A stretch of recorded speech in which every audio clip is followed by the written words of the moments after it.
الحمد لله رب العالمين والصلاة والسلام على سيد الأنبياء والمرسلين وعلى آله وأصحابه أجمعين أما بعد فأعوذ بالله من الشيطان الرجيم بسم الله الرحمن الرحيم إذا الشمس كورت وإذا النجوم انكدرت وإذا الجبال سيرت صدق اللہ العلی العظیم۔ محترم حضرات، یہ آج کا دور سائنس کا دور ہے۔ اب سے صرف 25 سال پہلے تک سائنسداں اس بات کو ماننے کے لیے تیار نہیں تھے کہ سورج کی بھی کبھی موت واقع ہوگی، سورج بھی کبھی فنا ہو جائے گا۔ اس بات کو ماننے کو قطعاً تیار نہیں تھے، لیکن قرآن کریم نے 1400 سال پہلے بیان کر دیا کہ ہر چیز کو فنا ہے، موت ہے، اور سورج بھی ایک دن ختم ہو جائے گا۔ میں نے آپ کے سامنے 3 آیتیں تلاوت کی ہیں۔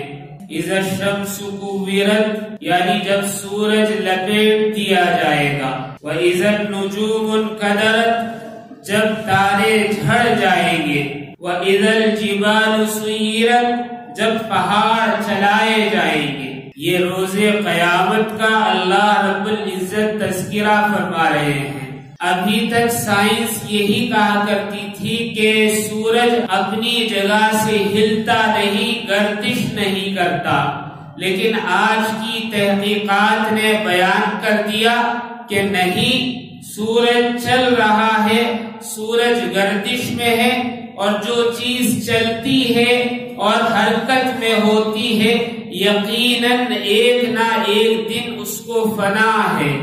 قرآن کریم میں اللہ رب العزت نے فرما دیا، میں نے جو آیت تلاوت کی ہے اس میں اللہ رب العزت ارشاد فرما رہے ہیں کہ سورج کو لپیٹ دیا جائے گا۔ لپیٹنے سے کیا مراد ہے؟ دراصل سورج کی جو روشنی ہے اس کو سورج تک محدود کر دیا جائے گا، یہاں تک کہ وہ روشنی سورج کے اندر بھی ختم ہو جائے گی۔ یعنی جو سورج کی روشنی چاروں طرف عالم میں پھیل رہی ہے، اس روشنی کو پھیلنے سے روک دیا جائے گا، اور یہ روشنی سورج کے اندر جذب ہوتے ہوتے بالکل ختم ہو جائے گی۔ حضرت ابو ہریرہ رضی اللہ تعالیٰ عنہ روایت کرتے ہیں، نبی کریم صلی اللہ علیہ وسلم نے ارشاد فرمایا، قیامت کے دن سورج اور چاند کو بے نور کر دیا جائے گا، یعنی اس کے اندر روشنی قطعاً نہیں ہوگی۔ یہ بخاری شریف کی حدیث ہے۔ آج سائنس اس کی تصدیق کر رہی ہے۔ سائنس نے جب سورج کے متعلق تحقیق کی تو آج پتہ چلا ہے کہ سورج ابھی ایسا لگتا ہے جیسے جوان ہو۔ دراصل سائنسی تحقیقات کے مطابق سورج کم و بیش اندازن، یعنی یہ اندازہ غلط بھی ہو سکتا ہے، 5 ارب سال سے اسی طرح چمک رہا ہے، اور اندازہ یہ ہے کہ مزید 5 ارب سال تک اسی طرح چمکتا رہے گا۔ لیکن اب حال فی الحال میں اسی سال سورج میں تغیرات نظر آ رہے ہیں، سورج ڈائمیٹ ہوتا ہوا دکھائی دے رہا ہے، جس سے یہ مفروضہ کہ شاید 5 ارب سال اور باقی رہے، یہ سست پڑتا جا رہا ہے، اور اس بات سے انکار کیا جا سکتا ہے کہ ہو سکتا ہے کہ پتہ نہیں سورج کب فنا ہو جائے۔ آج سائنس کہہ رہی ہے کہ سورج فی الحال جوان ہے، اور اس کی جوانی کا جو رنگ ہے وہ پیلا ہے، زرد ہے، لیکن جب یہ بڑھاپے کو جائے گا، یعنی اس کی موت واقع ہونے کے قریب ہوگی، تو اس کا رنگ لال ہو جائے گا، سرخ ہو جائے گا۔ دراصل سورج کے اندر ہائیڈروجن گیس بطور ایندھن ہے جو نیوکلیئر ری ایکشن سے ہیلیم گیس میں تبدیل ہوتا رہتا ہے، جس کی وجہ سے بہت ساری روشنی نکلتی ہے۔ موٹے الفاظ میں اگر ہم سمجھنے کے لیے کہیں تو یہ ہے کہ بے شمار ہائیڈروجن بم پھٹتے رہتے ہیں، جیسے نیوکلیئر بم ہماری اس دنیا میں ہتھیارات کے طور پر ہیں، اس طرح بے شمار بم سورج کے اندر پھٹتے رہتے ہیں، جس سے روشنی نکلتی ہے اور حرارت پیدا ہوتی ہے۔ یہ روشنی اور حرارت اس کائنات کے لیے ضروری ہے جس میں انسان رہتا ہے یا جاندار بستے ہیں۔ بہرحال اگر یہ روشنی کم ہو جائے تو ٹھنڈ بہت زیادہ ہو جائے، اور اگر یہ روشنی نہ ہو تو پھر انسان کا دنیا میں رہنا مشکل ہو جائے۔ جب یہ ہائیڈروجن ایندھن ختم ہوگا تو سمجھ لیں کہ حرارت کم ہوتی جائے گی، روشنی کم ہوتی جائے گی، اجالا کم ہوتا جائے گا اور سورج مرنے کے قریب ہو جائے گا۔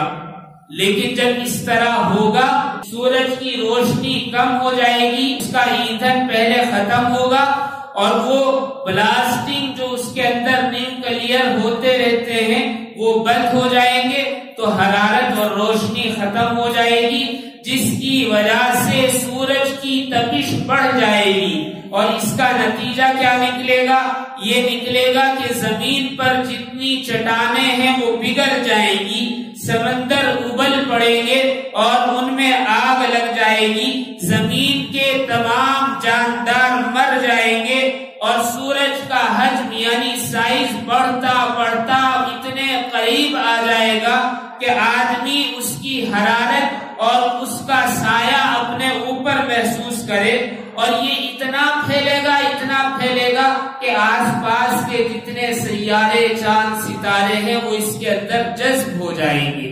قرآن کریم میں اور نبی کریم صلی اللہ علیہ وسلم کی احادیث میں جو ہے کہ روز قیامت سورج سوا نیزے پر ہوگا، تو اس کا مطلب یہی ہے کہ سورج جب یہ بلاسٹ ہوتے ہوتے اس کی موت واقع ہوگی تو یہ اتنا بڑا ہو جائے گا کہ زمین کے بالکل قریب آ جائے گا، اور حشرات الارض اور جتنے جاندار اس زمین پر ہیں وہ سب کے سب اس کی گرمی اور تپش سے مر جائیں گے، ختم ہو جائیں گے۔ پھر کیا ہوگا؟ پھر یہ سورج ٹھنڈا ہونا شروع ہوگا، یعنی جب بالکل زمین کے قریب آ جائے گا تو پھر یہ سورج ٹھنڈا ہوگا، اور پھر اس کی یہ سرخی اور لالی ختم ہو جائے گی، اور یہ بالکل کالا پڑ جائے گا اور سکڑنا شروع ہوگا، یہاں تک کہ ایک چھوٹے سے ستارے کے بقدر ہو جائے گا، اور اس میں کوئی جان نہیں ہوگی کسی طرح کی، اور روشنی بالکل ختم ہو جائے گی، اور ساری کائنات میں یعنی جو ہمارا یہ شمسی نظام ہے اس میں جو روشنی اور اجالا ہے یہ بالکل ختم ہو جائے گا اور تاریکی پھیل جائے گی، جیسا کہ احادیث میں ہے کہ روز قیامت کا دن بڑا تاریک ہوگا۔ قرآن کریم نے اس کو اور بھی جگہ بیان کیا ہے، فَإِذَا انشَقَّتِ السَّمَاءُ فَكَانَتْ وَرْدَةً كَالدِّهَانِ، کہ پھر جب آسمان پھٹ جائے گا تو گلابی ہو جائے گا، یعنی آسمان تو پھٹ جائے گا لیکن زمین پر رہنے والے جو دیکھیں گے یعنی جو مخلوقات اللہ رب العزت کے حکم سے دوبارہ زندہ ہوگی تو آسمان تو نہیں ہوگا، آسمان پر صرف گلابی ہیبت ناک رنگ ہوگا۔ قرآن کریم نے دوسری جگہ بیان کیا یوم تکون السماء کالمہل، اس دن آسمان پگھلے ہوئے تانبے کی طرح ہو جائے گا۔ حضرت ابو ہریرہ رضی اللہ تعالی عنہ فرماتے ہیں کہ نبی کریم صلی اللہ علیہ وسلم نے ارشاد فرمایا کہ سورج اور چاند کو بے نور کر کے جہنم میں ڈال دیا جائے گا۔ یہ جو جہنم میں ڈالنے کی بات کی جا رہی ہے اس کی ایک وجہ ہے، وہ یہ ہے کہ جو لوگ سورج کی پرستش کرتے ہیں، سورج کو پوجتے ہیں، علماء فرماتے ہیں کہ روز قیامت اللہ رب العزت ان کی عبرت کے لیے کہ دیکھو جس چیز کو تم پوجتے تھے ہم نے اسے بھی جہنم میں ڈال دیا اور جہنم کا ایندھن بنا دیا، اس کی کوئی حیثیت نہیں ہے۔ حضرت ابو ہریرہ فرماتے ہیں کہ روز قیامت اللہ رب العزت چاند اور سورج کی روشنی ختم کر کے یعنی انہیں بے نور کر کے جہنم میں ڈال دیں گے۔ امام حسن بصری نے فرمایا کہ ان دونوں کا کیا قصور ہے کہ ان کو جہنم میں ڈالا جائے گا؟ حضرت ابو ہریرہ نے فرمایا کہ میں نے تمہیں نبی کریم صلی اللہ علیہ وسلم کی حدیث سنائی ہے، تم اس میں بات کرتے ہو یعنی سوالات کرتے ہو۔ تو حضرت امام حسن بصری خاموش ہو گئے۔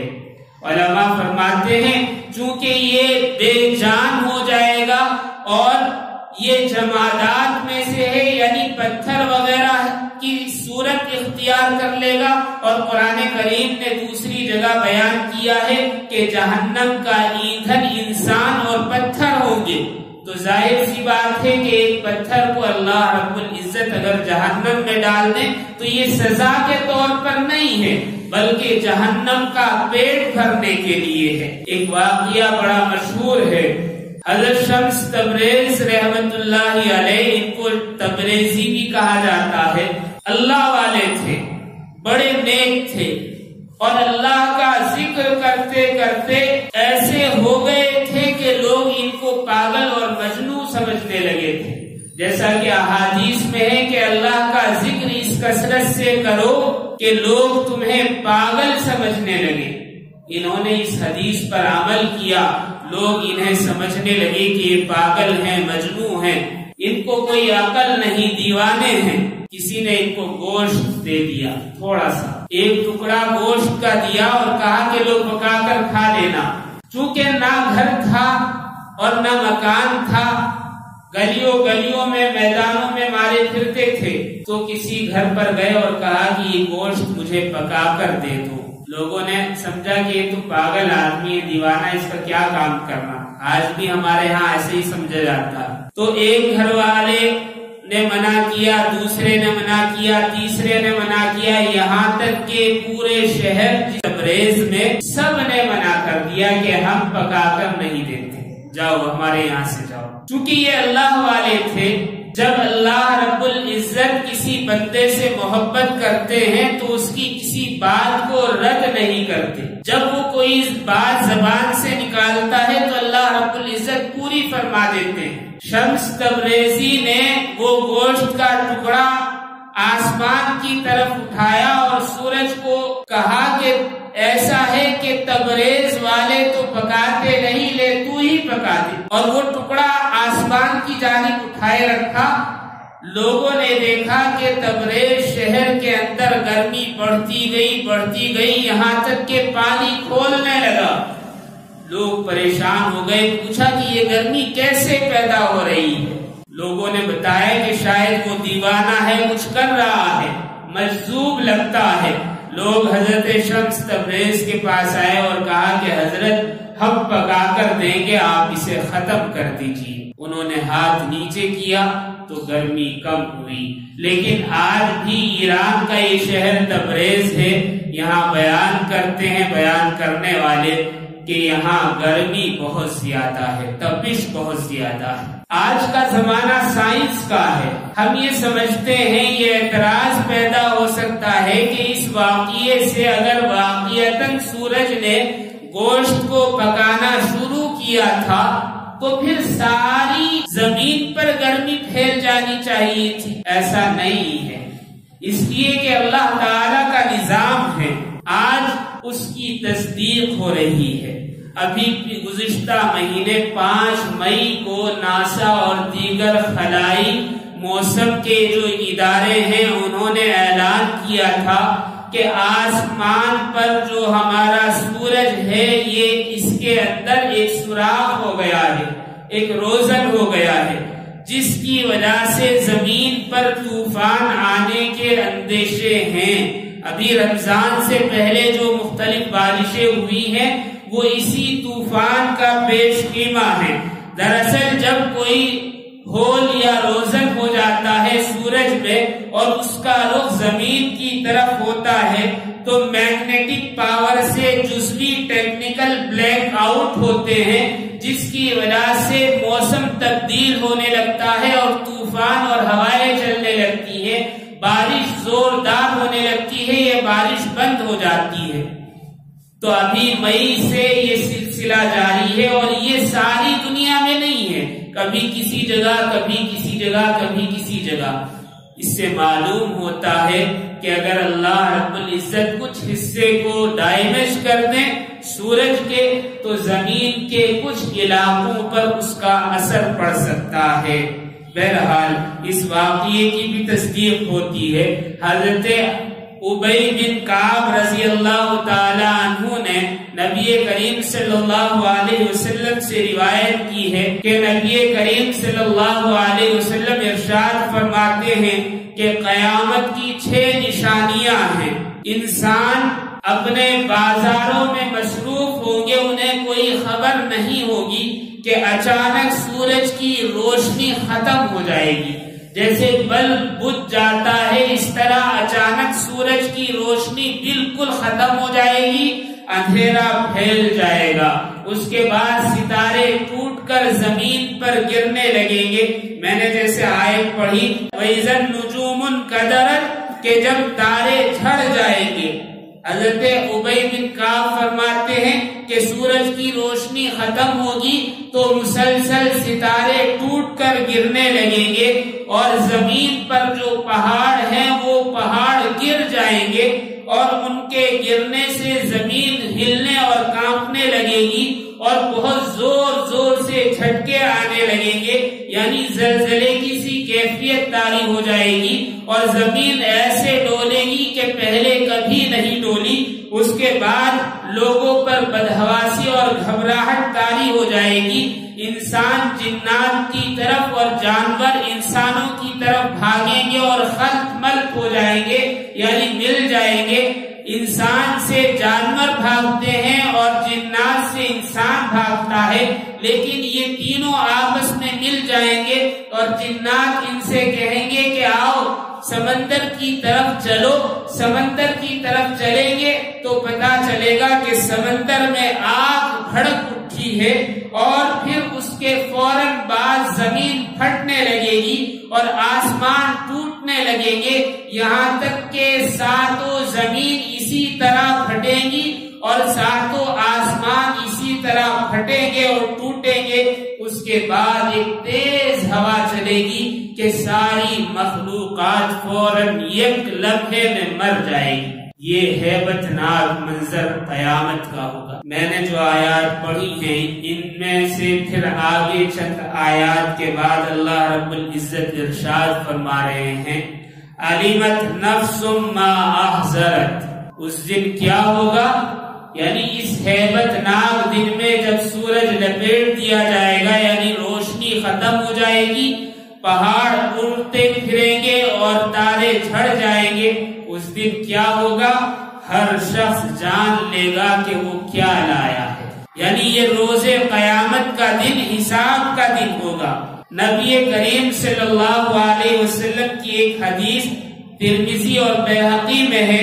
حضرت ابن عباس روایت کرتے ہیں کہ حضرت ابو بکر رضی اللہ تعالی عنہ نے ایک مرتبہ نبی کریم علیہ السلام کو دیکھا اور دریافت کیا کہ اے اللہ کے نبی میں آپ کو دیکھ رہا ہوں کہ آپ بوڑھے ہوتے جا رہے ہیں، یعنی کمزوری آ رہی ہے، نقاہت آ رہی ہے، اس کی وجہ کیا ہے؟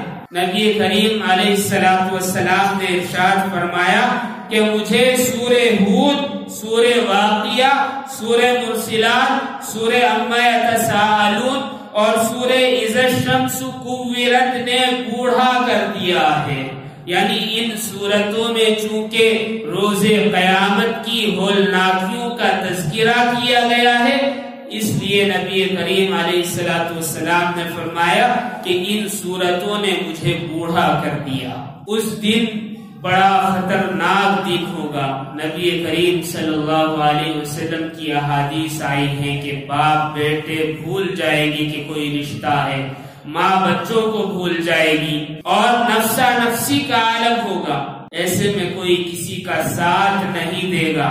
اگر ساتھ دے گا تو اللہ کی نظر رحمت ساتھ دے گی اور کچھ نہیں. اللہ کی نظر رحمت کس پر ہوگی؟